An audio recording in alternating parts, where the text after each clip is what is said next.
Son œuvre, ce sont des images de Paris, de la nuit parisienne, ou des lieux de spectacle, ou des lieux nocturnes. Ça peut être les maisons closes, mais également le théâtre ou le cirque. Avec son trait virtuose, c'était percutant, c'était accrocheur. Tous les cabarets lui ont demandé des affiches, et c'était le début de la réclame, et la publicité a commencé à exploser. On peut dire que c'est le père de la publicité.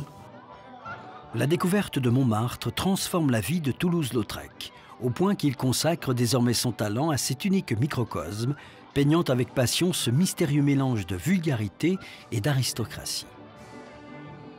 Le Moulin Rouge, le Moulin de la Galette, le Chat Noir, le cabaret d'Aristide Bruand sont ses décors favoris. Peintre de talent, il est à la fois un grand observateur et un acteur assidu de la vie du célèbre quartier.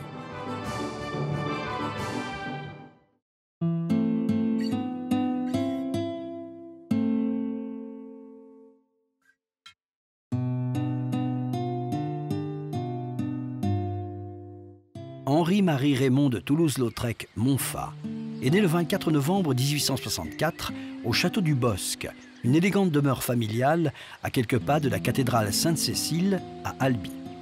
Son père est le comte Alphonse de Toulouse-Lautrec Montfa, sa mère, la comtesse Adèle Tapier de Céloran. Il est l'un des descendants directs des fameux comtes de Toulouse qui dirigèrent la région du Languedoc de 750 à 1271. C'est une grande famille noble qui a eu des responsabilités politiques très importantes jusqu'à la Révolution. Après la Révolution, ils sont restés royalistes de cœur. Ils ne se sont plus du tout préoccupés de questions sociales ou politiques. Henri grandit dans un milieu privilégié, où il peut goûter à de nombreux loisirs et découvrir son goût pour le sport. C'est une enfance heureuse entre ses parents, ses grands-parents, ses oncles, un milieu de la grande aristocratie du Sud-Ouest. Et c'est un milieu qui est finalement très ouvert à l'art. On y dessine de façon naturelle et spontanée. Et Lautrec lui-même prend son crayon et dessine avec ses oncles. Et puis bien sûr, on aime la vie au grand air, la chasse, les chevaux, les chiens. La grand-mère d'Henri disait « Mes fils ont 3 plaisirs quand ils tuent une bécasse. Le coup de carabine, le coup de pinceau et le coup de fourchette. » C'est à peu près, voilà, en quelques mots, la description des activités d'une famille noble à cette époque-là, fin du 19e. Mais son enfance est ternie par un accident qui le laissera handicapé. Au moment de l'adolescence, il fait une première chute, une chute on ne peut plus banale puisqu'il glisse en se levant d'une chaise basse, il se casse une jambe. La consolidation des os est assez longue, assez difficile, et l'année suivante, alors que sa mère, la comtesse, l'a emmené dans les Pyrénées, à Barèges, sans doute pour contribuer à un meilleur rétablissement, il va de nouveau faire une chute et cette fois-ci se casser l'autre jambe.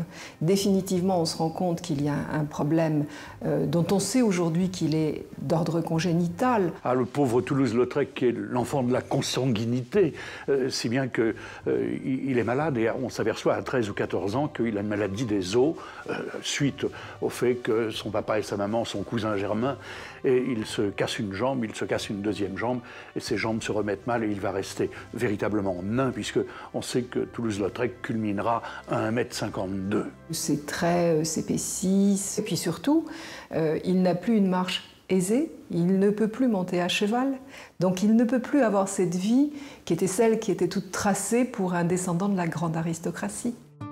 À 16 ans, Lautrec peint des paysages. Ses œuvres de jeunesse sont clairement influencées par l'impressionnisme. La représentation du paysage restera mineure dans son œuvre. Ici, le modèle est un jeune paysan de Céloran qui pose souvent pour le peintre.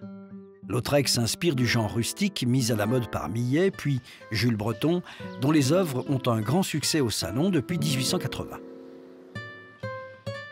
Lorsqu'il est immobilisé en raison des fractures d'une jambe puis de l'autre, il dessine également pour passer le temps.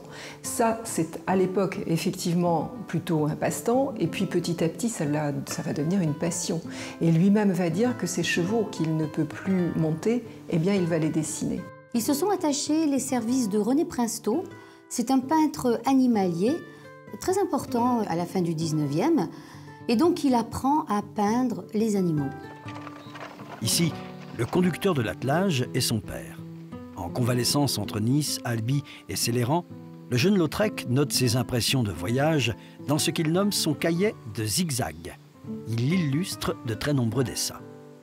Son père, le comte Alphonse de Toulouse-Lautrec, est un dilettante excentrique, passionné de chasse et de fauconnerie. En 1881, Henri n'a que 17 ans quand il réalise ce portrait de son père. Celui-ci porte un costume de circassien. Il tient un faucon sur son poing gauche et monte un cheval équipé d'un harnais ayant appartenu à Chamil Effendi Bey.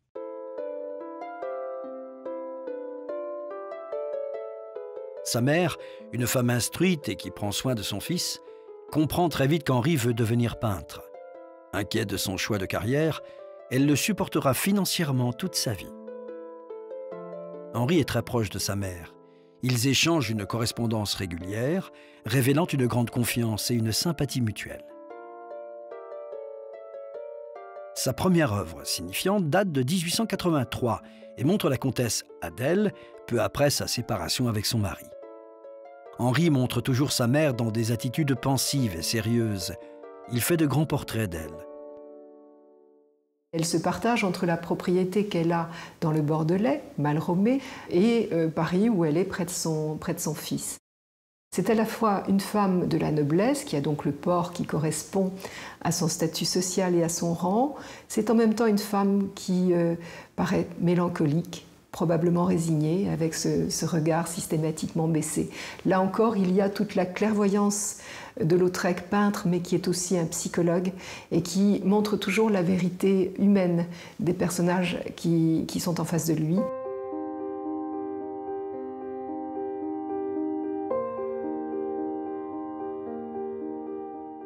Après son succès au baccalauréat à Toulouse, Henri voyage à Paris où il montre ses dessins à un ami peintre de son père, René Princeteau.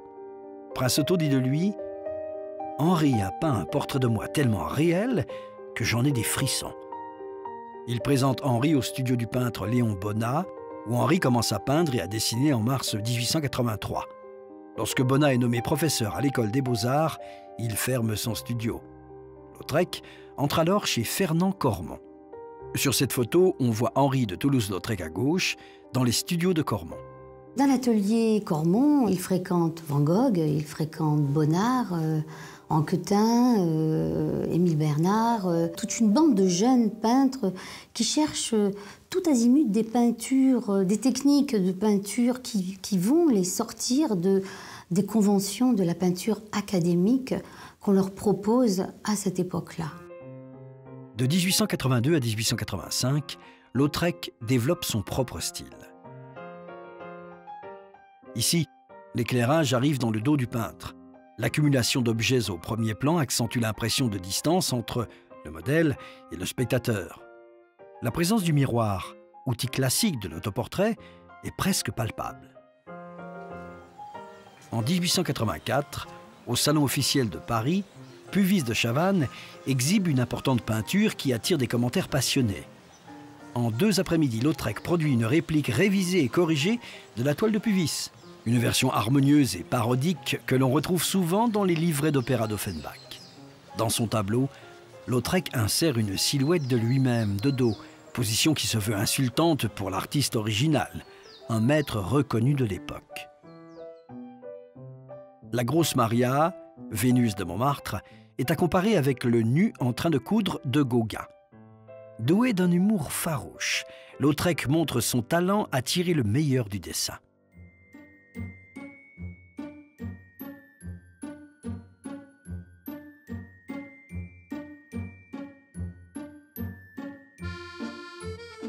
Lautrec déménage au pied de Montmartre, au 19 bis rue Fontaine.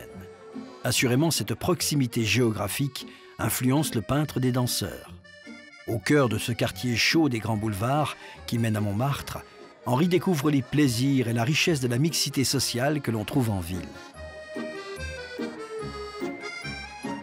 Il se transforme complètement. À Paris, les ateliers dans lesquels il apprend à peindre, des ateliers académiques, se trouvent sur la butte Montmartre.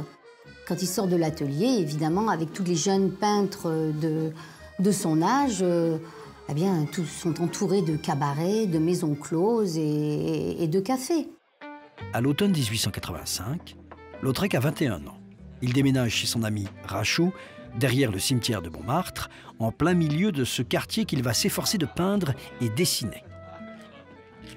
Le peintre d'Albi plonge dans la vie de Montmartre. Au cœur de ce bastion de la Commune de Paris, il s'intègre parmi les habitants de toutes sortes. Entre Pigalle, la Place Blanche et la Butte, un monde étrange évolue. Henri de Toulouse-Lautrec dit « Chaque soir, je vais au bar, travailler ». Lautrec fait la connaissance d'Aristide Bruant. Ce portrait d'Aristide Bruant qui pose devant son cabaret est photographié par Nadar. En juillet 1885, le chanteur-compositeur ouvre le Mirliton. L'établissement fascine Lautrec. Il y exposera plusieurs fois ses œuvres. C'est là qu'il capture pour la première fois les performances de ces femmes sans réputation, ces danseuses et prostituées qui fréquentent assidûment les cafés-concerts. Ici, derrière la danseuse, on peut apercevoir un couple. L'homme au chapeau melon est un peintre anglais, William Tom Warner, qui sert aussi de modèle au tableau « L'Anglais au Moulin Rouge ». Jeanne Avril chante de façon insolente tout aussi bien pour un public ouvrier ou aristocrate. C'est le monde dans lequel Henri trouve son inspiration. Lautrec découvre les effets de l'éclairage scénique déjà utilisé par Edgar Degas. Désiré Dillot, basson de l'opéra, est au premier plan. Lautrec réalisera son portrait en 1891. Le peintre va souvent admirer ce tableau de Degas qu'il aime regarder en compagnie de ses amis, parfois même à des heures très matinales. L'éclairage rudimentaire qui provient de lampes au sol projette des ombres démesurées sur les acteurs, exagérant de façon caricaturale leurs traits, leurs gestes et leurs attitudes. Les vedettes des cafés-concerts de l'époque sont Suzanne Valadon, Jeanne Vance et Émile Bernard. Grâce à ce dernier, Henri rencontre le père Tanguy, grand collectionneur de Paul Cézanne et Vincent van Gogh. Ici, comme dans toutes les peintures d'extérieur de Lautrec, le paysage est à peine reconnaissable. Ces peintures d'hommes sont souvent représentées avec chapeau et gants. Il peint les hommes dans une tenue beaucoup plus formelle que les femmes. Celui-ci apparaît comme surpris entre deux portes d'être peint à cet endroit. Ces portraits d'hommes sont des hommages à ses amis.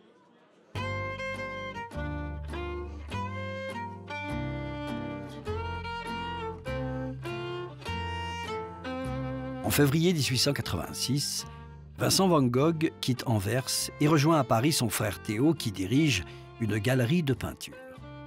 Van Gogh entre également au studio Cormon où il se lie d'amitié avec Lautrec. Lautrec réalise ce portrait de profil de Van Gogh à table en 1887. Lautrec commence à illustrer des magazines et des journaux. En septembre 1886, sa première contribution est pour le Courrier français.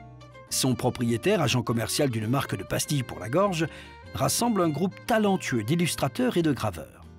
Pour Lautrec, le bal annuel du magazine est l'occasion de pratiquer son goût pour le déguisement et la plaisanterie. Les difformités de Lautrec n'empêchent pas son appétit sexuel pour les femmes, mais l'obligent probablement à louer les services de prostituées qu'il rencontre dans les bars et les maisons closes. Elles sont ses muses, ses conseillères, quelquefois ses maîtresses, mais avant tout, ses modèles. Quand il voyait une femme, il disait « Le jour où tu me diras que tu as trouvé un amant plus moche que moi, ça me fera plaisir », disait-il. Et il fréquentait évidemment toutes les dames, on le sait, de Montmartre, du Moulin Rouge. Et il avait contacté une bonne galanterie. Il souffrait de la syphilis. Et curieusement, cette maladie le mettait dans un état de priapisme très avancé, à tel point que toutes les dames l'appelaient la théière. Grâce à Bruant, il rencontre Carmen Gaudin.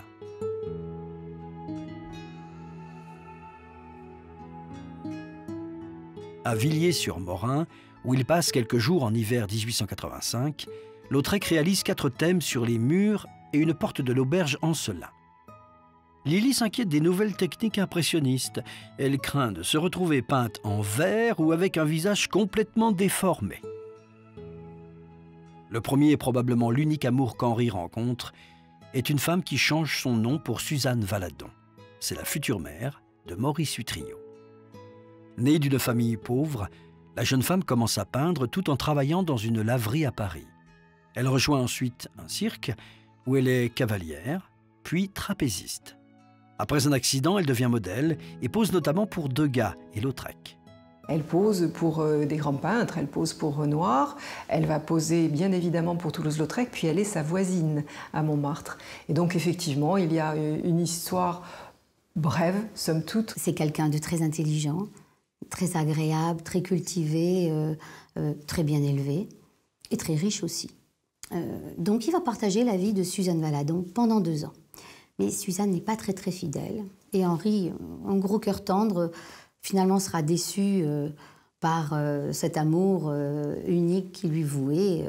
Donc après Suzanne, il n'y aura plus une femme qui va représenter l'amour de sa vie, mais des femmes. Lautrec est l'un de ceux qui vont encourager Suzanne Valadon, qui est une parfaite autodidacte, à dessiner, et probablement l'un de ceux qui va orienter véritablement Suzanne Valadon elle-même vers une carrière de peintre. La figure de Suzanne Valadon sert de modèle pour la cavalière au costume vert pâle, chevauchant autour de la piste. Lautrec adore le cirque avec ses animaux, ses clowns, ses acrobates et ses cavaliers. Fin du 19e, il y avait déjà 4 cirques permanents à Paris. C'était un spectacle très apprécié des Parisiens. Henri, comme les autres bien sûr, courait au cirque.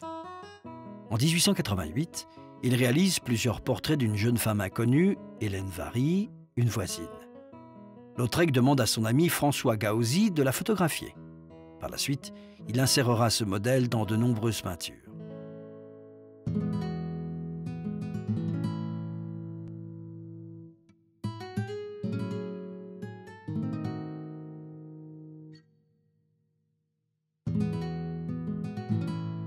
En 1888, il présente 11 peintures à l'exposition des 20 à Bruxelles. Elles sont bien reçues par la critique et contribuent enfin à le faire connaître, au-delà de ses relations personnelles. Theo van Gogh prend plusieurs des toiles de Lautrec en dépôt dans la galerie qu'il dirige. Pour le peintre, c'est le début d'une production intense consacrée aux danseurs de Montmartre. Illustrant une scène de danse, cette toile est l'une des plus importantes compositions de Lautrec. L'impression d'espace est donnée par la diagonale du banc sur lequel les personnages s'appuient. Ce tableau constitue aussi une série de portraits qui démontrent toute la minutie que Lautrec accorde aux détails.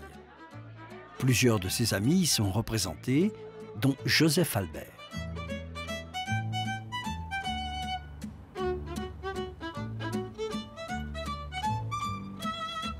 Le moulin de la Galette au sommet de la colline de Montmartre est la dernière salle de danse de Paris. Les ouvriers, dans leurs plus beaux vêtements, y côtoient les bourgeois à la recherche d'une compagne.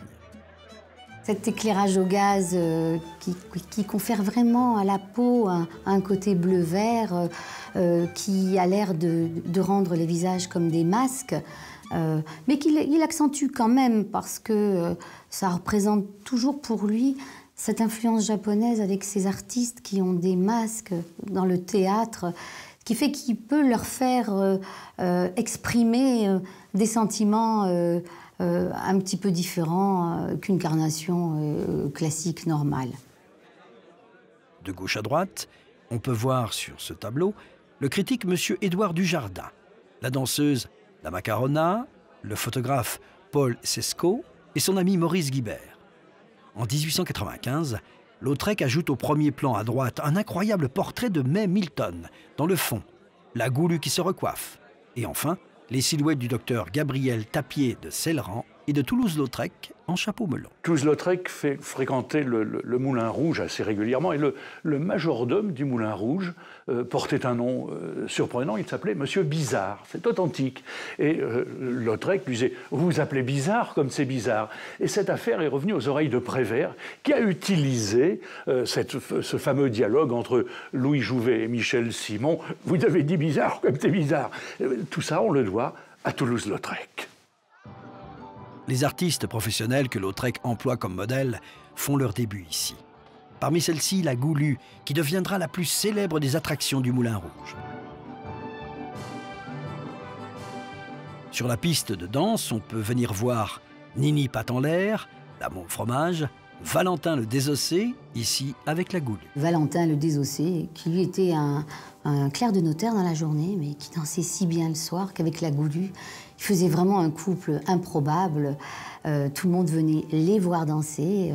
Et puis c'était une danse quand même, le quadrille, une danse un peu osée. À cette époque-là, toutes les femmes étaient en robe longue, donc on ne voyait pas les jambes. Et là, pour le French Cancan, tout volait. C'était la première fois qu'on voyait sous les jupes des filles. C'était très scandaleux et ça attirait évidemment beaucoup de monde. De tous ces danseurs, c'est la Goulue qui inspire à Lautrec ses œuvres les plus célèbres. Elle travaille au cirque Fernando, puis apparaît au Moulin de la Galette, où elle fait la connaissance du peintre Renoir. De 1890 à 1995, elle est la plus grande vedette du Moulin Rouge. Elle y invente sa quadrille naturelle dérivée du cancan. Au centre, Valentin le Désossé, avec une danseuse, certainement, la Goulue. À droite, au second plan, Varnet, Maurice Guibert, Paul Sescaut, François Gaozi, Marcelin Desboutins et, de profil, Jeanne Avril. Le tableau reste exposé au Moulin Rouge de 1890 à 1893. Lautrec suit la Goulue pendant 8 années. Au déclin de sa carrière, elle ouvrira sa propre baraque à la Foire du Trône. Elle demande à Lautrec de décorer les 2 panneaux de part et d'autre de l'entrée, l'un évoquant sa gloire ancienne au Moulin Rouge, l'autre annonçant son nouveau spectacle de danse. À partir de 1890, Henri de Toulouse-Lautrec est au sommet de sa carrière artistique et de sa notoriété. C'est l'apogée de son œuvre picturale et la période de ses célèbres affiches. Il apprend la lithographie et devient l'un de ses fervents pratiquants. Cette affiche est réalisée pour le chanteur comique Caudieu au moment où il se produit sur la scène du Petit Casino, imprimée par Chay. Henri de Toulouse-Lautrec est très proche des nabis et à l'égal de ces artistes, il considère qu'il n'y a pas de hiérarchie entre les différentes techniques artistiques et les différents modes d'expression. Et donc il va autant se consacrer à illustrer un programme de théâtre que faire un dessin pour une revue qui peut être d'ailleurs une revue humoristique ou illustrer des formats de chansons, ces fameuses chansons montmartroises qu'il aime à entendre bien évidemment. Et il se consacre à l'affiche, mais comme Bonnard, comme beaucoup d'artistes de sa génération. Il saisit tout de suite l'intérêt de la grande diffusion. Il a envie de se faire connaître. Pour un esprit intelligent comme lui, allier l'art et la technique, c'est vraiment une manne. Et il surveille de très près ensuite les imprimeurs. Il leur laisse absolument aucun choix de création. Il surveille les couleurs, il surveille l'impression. C'est un travailleur acharné et très méticuleux dans tous ses ouvrages. En 1891, pour la promotion du cabaret, le propriétaire du Moulin Rouge commande à Lautrec une nouvelle affiche sur papier format 80 par 129 cm. Il choisit la Goulue dansant avec Valentin le Désossé, fils d'avocat et fou de danse. Coiffé d'un chapeau haut de forme, il présente un profil d'oiseau et un menton de casse-noisette. L'affiche est sur tous les murs de Paris.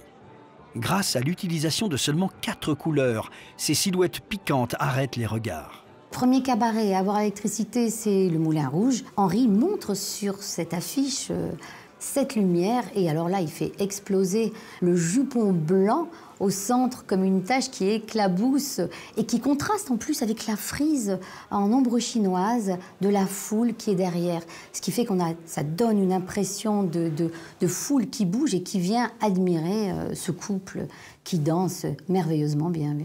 Influencé par les artistes japonais, l'œuvre de Lautrec attire enfin l'œil du public. C'est la première fois qu'une affiche moderne est recherchée par les collectionneurs d'art qui arrachent littéralement les copies des murs de Paris. Ce qui fait la force du travail de Lautrec affichiste et donc lithographe, c'est cette capacité de synthèse qui frappe bien évidemment dans les images qu'il va inventer. Je pense qu'il est aussi le premier à avoir compris que l'art de la rue, qui est l'affiche, nécessite vraiment une image très forte pour que la lisibilité soit grande, y compris à une certaine distance. Et il intègre dans son image éventuellement un texte qui est un peu un leitmotiv publicitaire comme on le conçoit aujourd'hui. Et donc en ce sens, il est vraiment l'un des premiers publicistes au sens actuel du mot. Il a une image très percutante, très efficace, des dessins très simples, pas beaucoup de couleurs, mais un trait tellement virtuose qu'il fait bouger les personnages, ce qui attire l'œil et ce qui attire ensuite la foule dans les cabarets. Tous les cabarets veulent ensuite leur affiche pour aussi partager cette manne, finalement. Au début de 1890, les reproductions de peintures se démodent au profit de la photographie. Ainsi, les amateurs d'art s'intéressent de plus en plus à la lithographie. L'éditeur André Marty lance l'Estampe originale, une publication de gravures originales sous forme d'album. Lautrec dessine la couverture du premier numéro, pour lequel il choisit comme modèle Jeanne Avril. En 1892, le quotidien La Dépêche de Toulouse commande à Lautrec une affiche pour le lancement de son roman feuilleton Les Drames de Toulouse.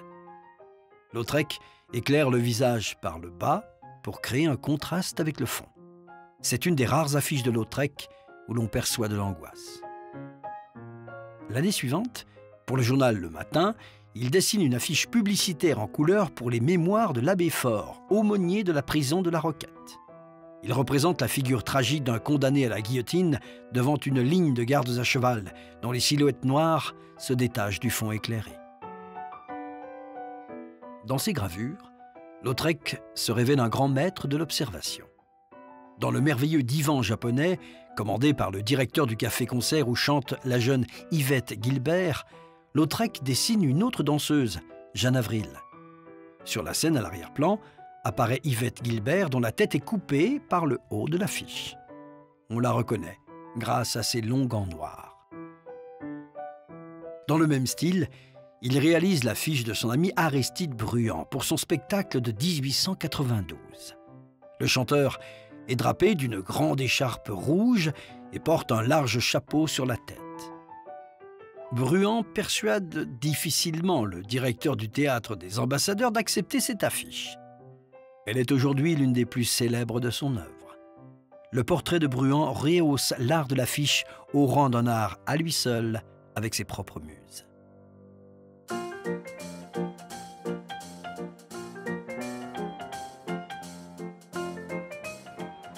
En 1891, afin de relancer le spectacle du Moulin Rouge, fortement concurrencé par l'ouverture du Casino de Paris, son propriétaire engage de nombreux artistes venant du nouveau cirque, dont Cha Ou Kao, la femme à la collerette jaune. C'est un tableau qui est vraiment très expressif de cette démarche qu'il a, de saisir un instantané, un moment intime. Il a surpris dans sa loge, elle était en train de se battre avec une agrafe, l'agrafe de sa collerette, pour se préparer pour le spectacle. C'est très doux, c'est très virtuose, avec cette transparence du tulle. On ressent exactement la même émotion que lui. Ici, la clownesse donne le bras à Gabrielle, la mère de Lautrec. Derrière elle, Tristan Bernard porte un chapeau melon. Le roi Milan de Serbie acquiert cette peinture qui fut sauvée de justesse du massacre du Konak de Belgrade. Captivé par ces femmes, Lautrec partage son temps entre ses studios de la rue Caulaincourt et les cafés-concerts où il peut observer ces jeunes talents devenir les vedettes des scènes parisiennes.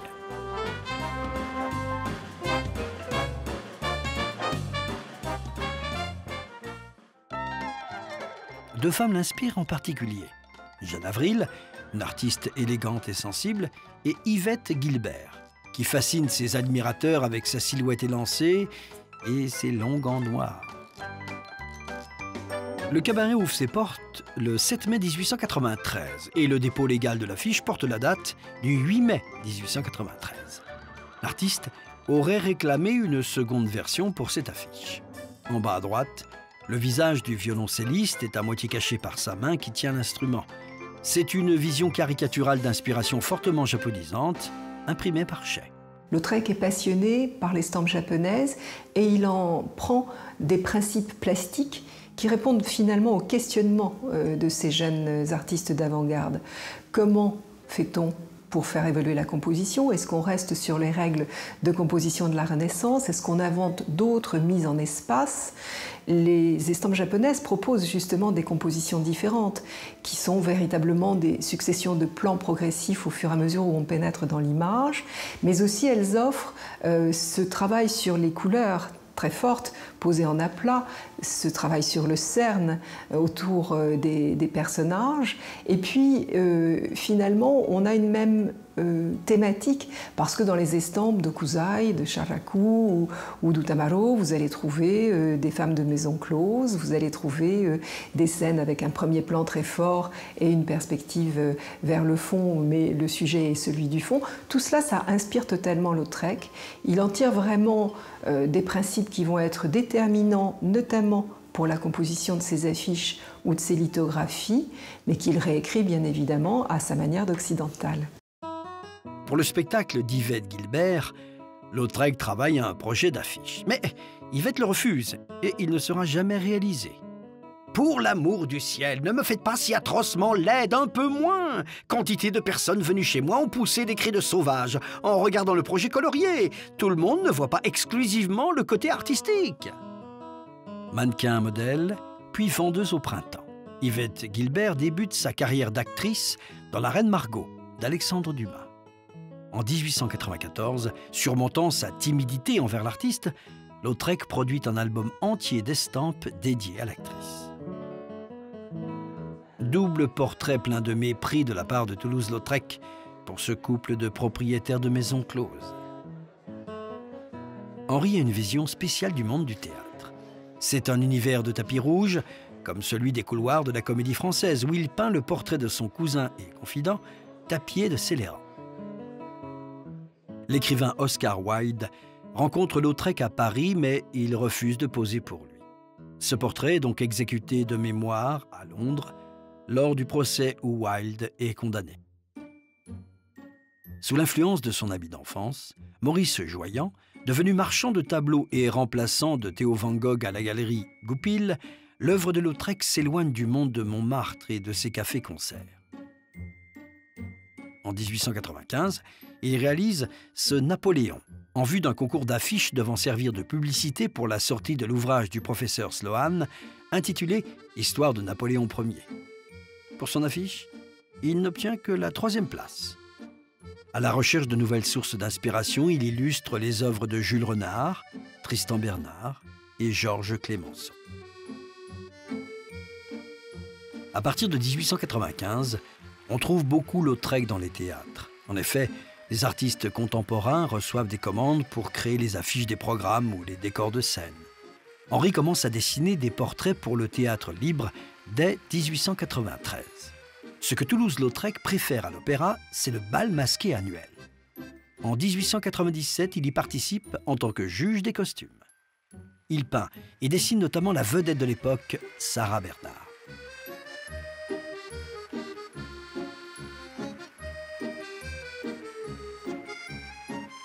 Lautrec s'intéresse autant à la scène qu'au public. Il se concentre sur les loges, qui représentent à ses yeux des théâtres miniatures.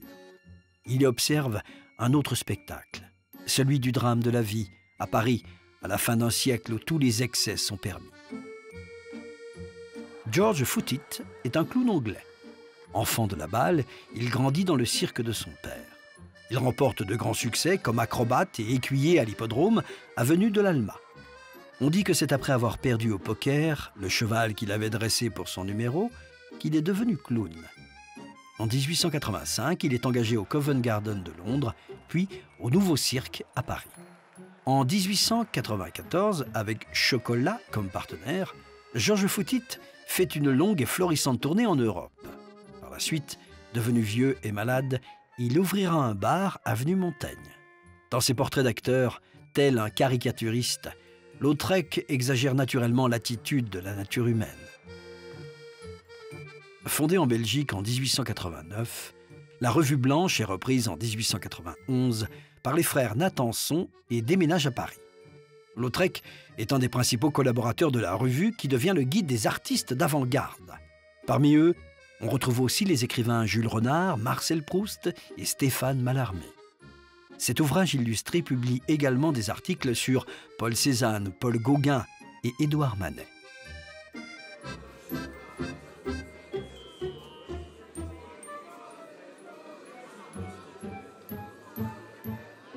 En février 1895, pour la fête organisée lors de l'inauguration de la nouvelle décoration de l'appartement d'Alexandre Natanson, Lautrec officie comme maître de cérémonie et se charge des cocktails. Posté derrière un bar immense, vêtu d'un gilet taillé dans un drapeau américain, il propose aux invités des mélanges exotiques qui, dit-il, en enverront plus d'un dans un état éthylique avancé. Les victimes de la soirée sont notamment Alphonse Allais, Tristan Bernard, André Gide, Léon Blum et Lucien Guitry. Lautrec cultive une grande amitié pour les Natanson, et en particulier pour Thaddée et sa très séduisante femme, Mysia. Celle-ci s'est rassemblée à la fois le monde de la musique, de la littérature et de la peinture. Elle invite des compositeurs tels que Debussy. Le peintre tombe sous le charme d'une jeune chanteuse irlandaise, May Belfort. C'est une amie intime et protégée de Jeanne Avril. May Belfort, homosexuelle notoire, vit avec une danseuse anglaise, May Milton. Cette dernière arrive à Paris avec une troupe de filles.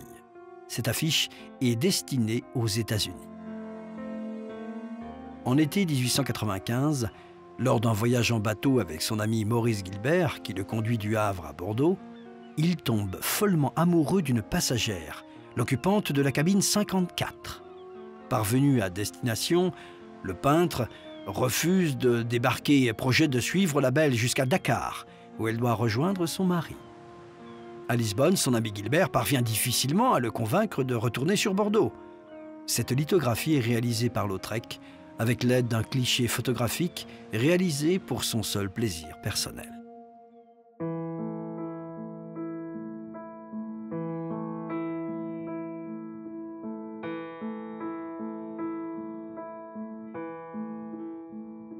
À la fin du XIXe siècle, c'est l'apogée des maisons closes.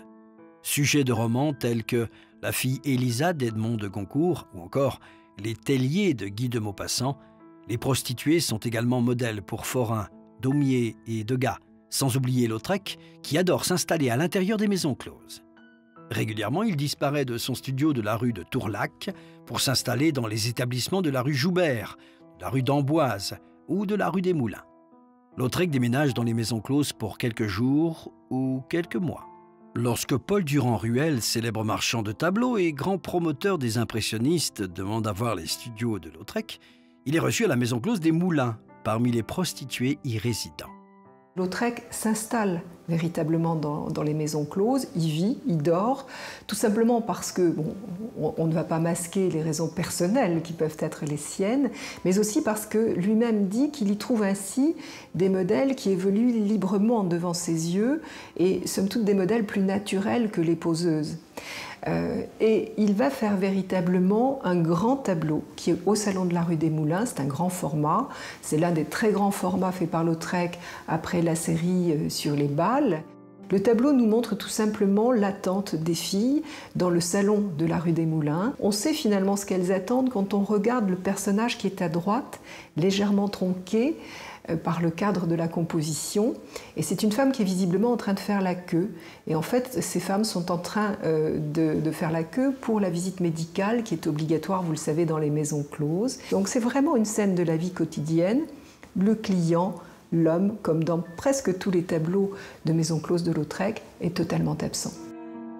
Rue des Moulins, Lautrec consacre un album entier de lithographie aux prostituées, la moitié en couleur, l'autre moitié en vert ou vieux rose sur fond teinté.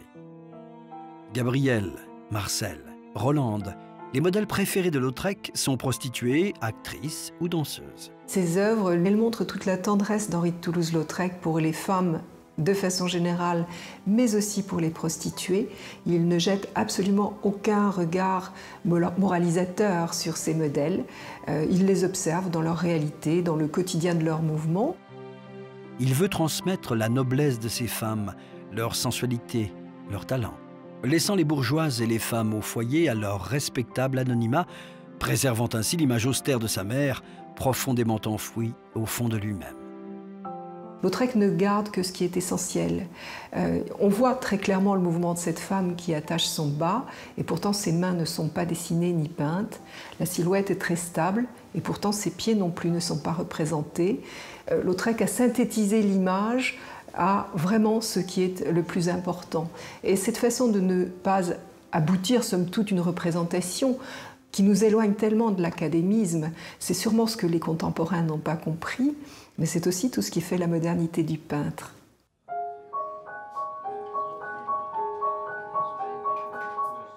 Errant de bars en cabaret, Lautrec peint de moins en moins.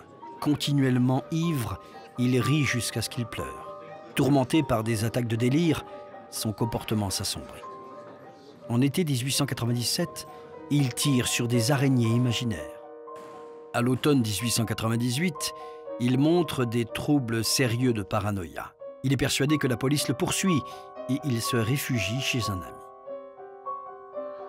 Lors d'une exposition de ses œuvres, honorée par la présence du futur roi Édouard VII, Lautrec s'endort, signe certain d'une détérioration mentale et physique. Il abuse un peu de l'absinthe, de l'alcool. Il se fait livrer du vin de Malromé en tonneau à Paris. Et il le met en bouteille lui-même et organise évidemment des bacchanales à l'occasion.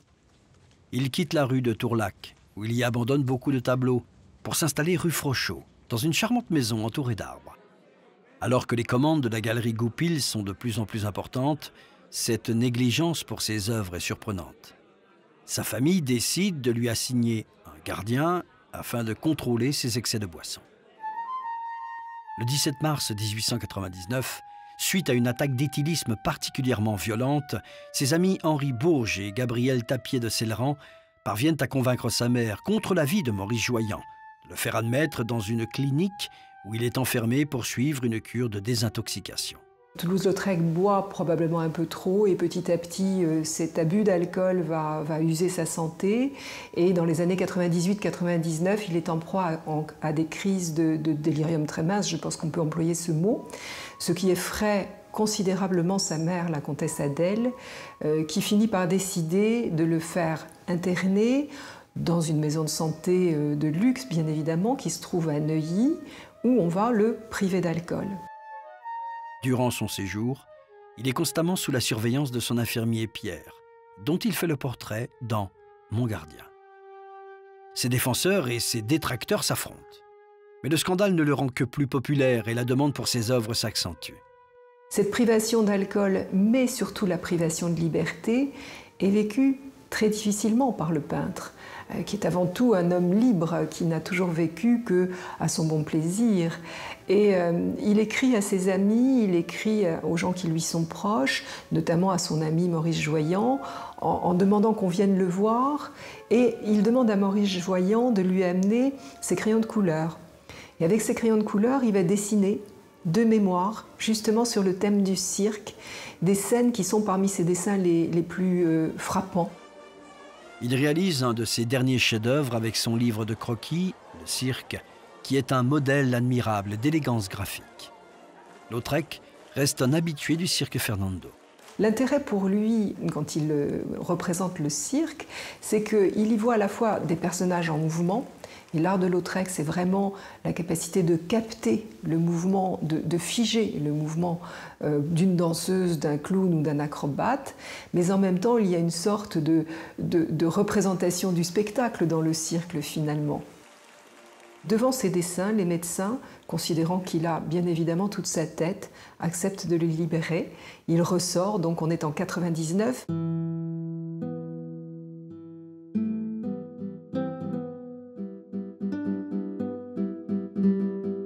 Le 17 mai, il quitte la clinique. Impatient de quitter Paris, Lautrec part pour Le Havre, où il retrouve le goût de peindre. Miss Dolly est chanteuse aux Stars, un café-concert du Havre. Pour se rendre à Tossa, dans le bassin d'Arcachon, Toulouse-Lautrec a l'habitude de prendre un bateau, le Chili, au Havre. Subjugué par Miss Dolly, il retarde son départ et demande à Joyan de lui envoyer son matériel pour réaliser son portrait. De retour à Paris en octobre, trop fatigué pour marcher, il loue une charrette tirée par un poney pour l'accompagner dans ses beuveries. Il retourne à ses thèmes équestres et réalise de remarquables lithographies, notamment le Jockey, où il dépeint le cavalier et le cheval de l'arrière. Ici, la chanteuse est vêtue d'une robe noire moulante et ornementée d'une coiffure rouge. Elle se présente dans une pose ondoyante, dans un style très art nouveau. La Gitane est sa dernière affiche. Réalisée en 1900 pour servir de publicité à La Gitane, un drame en 4 actes de Jean Richepin, joué sur la scène du Théâtre Antoine. Louise Blouet est une jeune modiste, amie de Joyan. Elle inspire à Lautrec la dernière flamme de sa vie. La santé d'Henri se détériore. Sa famille se trouve dans l'obligation de réduire sa pension suite à l'inondation des fermes et du vignoble familial. Il qualifie cette décision d'injustice et accuse sa famille de vouloir faire pression sur lui.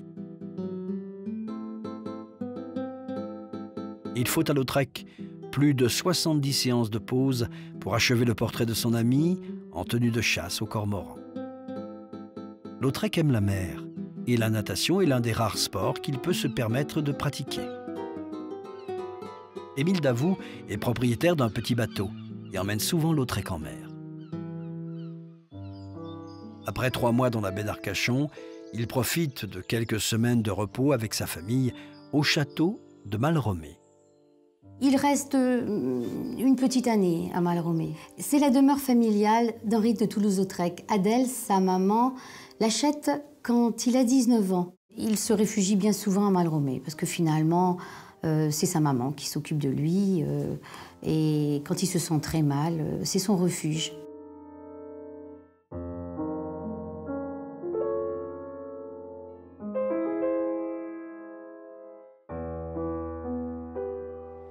Puis il part pour Bordeaux.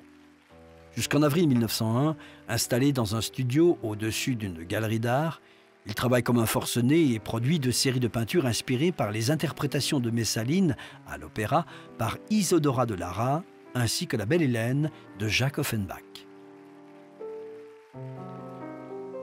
Pour lui redonner le moral, Maurice Joyan suggère une exposition rétrospective de ses œuvres. Lautrec donne son consentement et passe plus de 3 mois à Paris, travaillant fiévreusement à perfectionner certains de ses dessins. En juillet 1901, il peint sa dernière toile, Examen à la faculté de médecine de Paris, où son cousin Gabriel Tapier de Celeran est peint, se présentant à son oral de doctorat. Mi-août, après une attaque de paralysie, il quitte Arcachon pour rejoindre sa mère à Malromé. Il s'y éteint le 9 septembre 1901, à l'âge de 36 ans. Il agonise pendant plusieurs jours et son père revient de Paris pour essayer d'être à son chevet, bien qu'il ne s'entendait pas franchement avec son fils. Et quand son père arrive dans la chambre, il lui dit « Ah, vous êtes venu pour l'Alali ». Et il a sa mère qui, au contraire, est là, qui le berce tendrement. Et en mourant, il a ce mot très émouvant, il dit « Vous ». Ma mère, rien que vous. Acclamé sa vie durant en tant qu'illustrateur et dessinateur d'affiches, après sa mort, grâce aux efforts de son ami et marchand de tableaux Maurice Joyan, Toulouse-Lautrec est rapidement reconnu comme un grand peintre. En 1902, Joyan organise la première exposition rétrospective de son œuvre. Ses peintures atteignent des sommes considérables. En 1914, la galerie Rosenberg organise une exposition qui fait connaître Lautrec à un plus large public.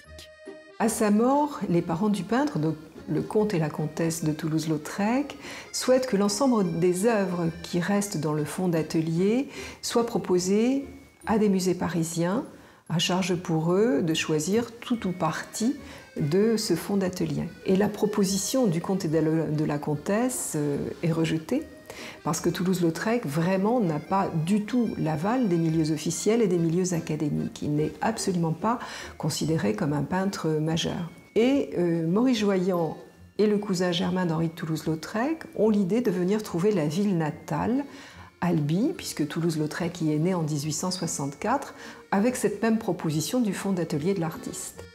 Maurice Joyand persuade le Conseil général du Tarn de créer un musée des œuvres de Toulouse-Lautrec dans le magnifique palais de la Berbie, l'évêché d'Albi. Le musée ouvre en 1922, reconnaissant les œuvres d'un artiste aristocratique, handicapé physiquement, qui a révolutionné les relations entre artistes et modèles. Il a véritablement ébauché ce qui va déboucher sur le fauvisme, c'est-à-dire l'importance de la couleur, de la ligne colorée ou de la couleur constructive.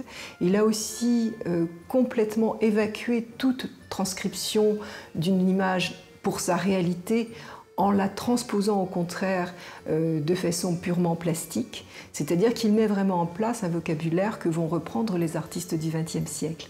Et je pense aussi que c'est un artiste qui s'intéresse avant tout à la réalité humaine, et c'est probablement à mes yeux ce qui fait qu'aujourd'hui encore, au XXIe siècle, on reste très sensible à son art.